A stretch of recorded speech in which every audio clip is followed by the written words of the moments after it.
wabarakatuh. Hi, how are you? I hope all is well. First, I will introduce myself. My name is Rani Husnia Aziza. I'm from class 12E Pharmacy. My purpose here is to explain how to stage of the making powder and salicylic talc. How to make it is in the following video. Don't forget to watch until the end. Before going to the manufacturing stage, I will tell you the tools and materials used to make the powder salicylic talc, and I will explain a little about what pharmaceutical administration. Stay tuned. Pertama, saya akan menjelaskan pengertian apotek, resep, dan puyer. Apotek adalah suatu tempat tertentu, tempat dilakukan pekerjaan kefarmasian penyaluran perbekalan farmasi kepada masyarakat. Yang dimaksud pekerjaan kefarmasian diantaranya yaitu pengadaan obat, penyimpanan obat, pembuatan sediaan obat, peracikan, penyaluran dan penyerahan perbekalan farmasi, serta memberikan informasi kepada masyarakat. Resep adalah suatu permintaan tertulis dari dokter gigi atau dokter hewan kepada apoteker untuk membuatkan obat dalam bentuk sediaan tertentu dan menyerahkannya kepada pasien. Puyer adalah sediaan berbentuk serbuk atau bubuk terbagi terbuat dari tablet yang sudah digerus, kemudian dibungkus menggunakan kertas perkamen. Selanjutnya yaitu screening resep. Saya mendapatkan resep nomor 2 yaitu dari Dr. Yasmin Melati. Pertama, ACC melakukan kelengkapan resep yaitu resep lengkap. Yang kedua yaitu isi zat aktif yang ada dalam resep tersebut yaitu paracetamol, CTM, dan vitamin C. Yang ketiga yaitu keterangan dosis. Dalam resep tersebut, obat yang dapat dihitung dosisnya yaitu CTM, satu harinya 40 mg, satu kali pakai tidak ada. Yang terakhir yaitu usul perbaikan. Di bagian ini, ACC diminta untuk mengganti sediaan serbuk obat paracetamol, CTM, dan vitamin C diubah menjadi sediaan tablet karena di apotek tidak ada sediaan yang berbentuk serbuk. Selanjutnya yaitu perhitungan bahan yang nantinya digunakan untuk menentukan jumlah obat untuk meracik sediaan. Pertama, paracetamol, di mana dalam resep tertera 300 mg dan dikali 10 dilihat dari numero. Dan hasilnya dibagi dengan kekuatan paracetamol yang ada di apotek yaitu 500 mg. Jadi, obat yang diambil sebanyak 6 tablet. Untuk perhitungan CTM dan vitamin C sama, tetapi harus menyesuaikan yang ada di resep. Untuk perhitungan dosis CTM menggunakan rumus Billing yaitu N/20 dikali DM, di mana N yaitu umur, DM 1 kali tidak ada, dan DM 1 hari 10/20 dikali 40 mg hasilnya 20 mg. Perhitungan dosis yang kedua yaitu mencari D 1 kali pakai dan D 1 hari. D 1 kali pakai yaitu 2 mg dan D 1 harinya 6 mg, di mana D tersebut diambil dari resep. Perhitungan dosis ketiga yaitu D per DM 1 hari, yaitu 6 mg dibagi 20 mg sama dengan 0,3 mg. Jika kurang dari 1 tidak OD. Yang terakhir yaitu menghitung persentase D per DM, yaitu 6 mg dibagi 20 mg dikali 100% sama dengan 30%. Jika kurang dari 80% tidak perlu ditimbang satu persatu. Selanjutnya, saya akan menampilkan alat dan bahan yang digunakan pada saat praktek. Powder manufacturing procedure. 1.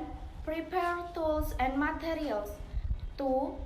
Check the characteristic of the drug. 3. Fill the stock card. 4. Take 6 steps of paracetamol, put in a finely ground mortar, remove it.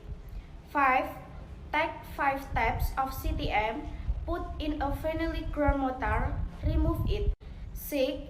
Take 10 steps of vitamin C, put in a finely ground mortar, remove it. 7. Take 2 taps of equal, put on a finely ground mortar, stir until smooth. 8. After that, add paracetamol, CTM, vitamin C that has been crushed, stir until homogeneously. 9. Then dip it into the equal parts wrapped with perkamen paper. Finally, put it in a plastic clip with a etiquette and labels. Selanjutnya, ada etiket dan label yang digunakan untuk penandaan sediaan puyer yang sudah jadi. Conclusion. This drug can be used to reduce fever accompanied by allergies. How to take it 3 times a day, 1 page. Selanjutnya, saya akan menjelaskan apa itu depo dan salicylic. Depo adalah bagian yang tidak terpisahkan dari sistem pelayanan kesehatan rumah sakit yang berorientasi pada pelayanan pasien, khususnya penyediaan obat dan alat kesehatan. Salicylic merupakan bedak anti gatal yang mengandung asam salisilat dan talc. Bedak ini digunakan untuk menghilangkan gatal yang disebabkan oleh biang keringat dan gangguan kulit lainnya. Selanjutnya yaitu melakukan screening resep untuk sediaan salicylic, meliputi kelengkapan resep. Komposisi salicylic yang dapat dilihat dari FMS halaman 99. Monografi acidum salicylicum yang dapat dilihat dari FI3 halaman 56. Yang terakhir yaitu perhitungan. Pertama, asam salisilat, di mana dalam resep diminta 20 gram, 100 gram dari basis talc, dan 2 gram dari asam salisilat yang tertera di dalam resep standar. Jadi perhitungannya 20 gram dibagi 100 gram dikali 2 gram hasilnya 0,4 gram. Untuk perhitungan talc-phenet yaitu 20 gram dikurangi 0,4 gram hasilnya 19,6 gram. Selanjutnya saya akan menampilkan alat dan bahan yang digunakan pada saat praktek.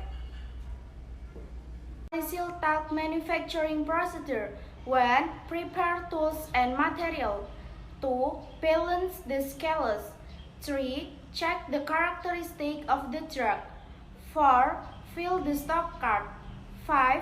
Weigh 19.6 gram of shift talc-phenet. 6. Weigh 0.4 grams of acidum salicylicum, put in a ethanol dropper mortar, grind it and dissolve it. 7. Then dry with talc-phenet. 8. Enter the rest of the talc-phenet, then stir at homogeneous. Sieve it with sieve number 100. 9. Put in a powder bottle. 10. Put in a plastic clip, etiquette and labels. Selanjutnya, ada etiket dan label yang digunakan untuk penandaan sediaan salicylic yang sudah jadi. Conclusion. This powder salicylic is used to relieve itching caused by prickly heat and other skin disorders. Di sini, saya akan menjelaskan beberapa tahapan administrasi farmasi yang sudah saya laksanakan pada hari Jumat tanggal 25 Maret 2022. Tahapan yang pertama yaitu melakukan monitoring kesepakatan transaksi. Kegiatan ini dilakukan untuk memesan obat ke PBF. Tahapan yang kedua yaitu penerimaan barang dari PBF. Di sini asesi diminta untuk mengecek barang yang datang dari PBF. Tahapan yang ketiga yaitu retur. Tahapan ini asesi harus melakukan retur obat yang tidak sesuai dengan pesanan yang dikirim. Tahapan yang keempat yaitu penyimpanan sediaan farmasi dan perbekalan farmasi.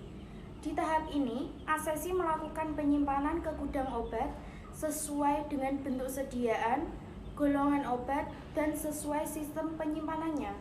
Tahapan terakhir adalah kontrol kadaluarsa dan persediaan, di mana pada tahap ini saya bisa mengetahui obat yang mendekati tanggal kadaluarsa serta mengetahui obat yang sudah kadaluarsa. Thank you for listening this and wassalamualaikum warahmatullahi wabarakatuh.